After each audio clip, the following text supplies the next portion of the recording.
బెజ్జంకి మండలంలో ఉన్నటువంటి బెజ్జంకి మండలం నుంచి ఈరోజు మనం గుగ్గిళ్ళ పోతారం శివార్లలో ఏర్పాటు చేసినటువంటి ఇథనాల్ కంపెనీలను వ్యతిరేకిస్తూ మనం ఈరోజు ఈ ఎంఆర్ఓ ఆఫీస్ ముట్టడికి పిలుపునివ్వడం జరిగింది. దీనికి హాజరైనటువంటి అందరికీ కూడా ధన్యవాదాలు సిపిఎం పార్టీ తరఫున తెలియజేస్తా ఉన్నాం.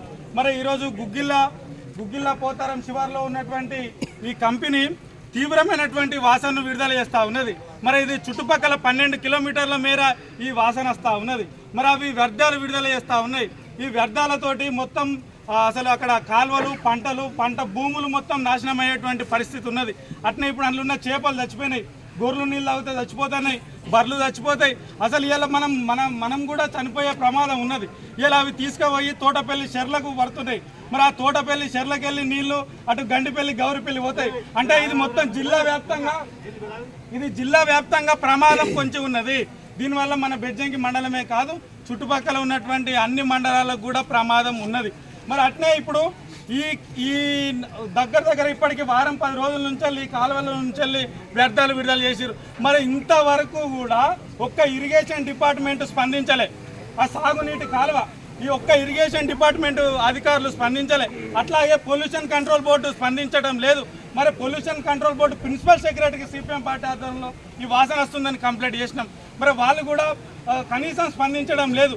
మరి ఈ సందర్భంగా మేము అడుగుతా ఉన్నాం, ఈ ఇథనాల్ కంపెనీని మూసేస్తారా, ప్రజలను సావగొడతారా అని మేము అడుగుతా ఉన్నాం. మరి అధికారులు ప్రజలు చచ్చిపోయినా కూడా స్పందించరా?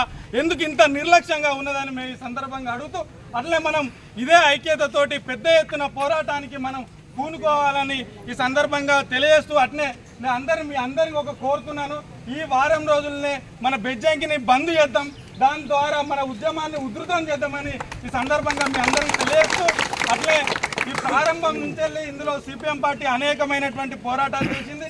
ఈ కంపెనీ మూతపడేంత వరకు మేము ఈ పోరాటాన్ని విరమించమని కూడా ప్రజలందరికీ తెలియజేస్తూ, ఈ కంపెనీ పోవుడో మనము ఊకుడో, కంపెనీ బంద్ అయ్యేదాకా మనం ఈ పోరాటాన్ని విరమించకూడదని ఈ సందర్భంగా తెలియజేస్తూ ఈ అవకాశం ఇచ్చినటువంటి పెద్దలందరికీ ధన్యవాదాలు.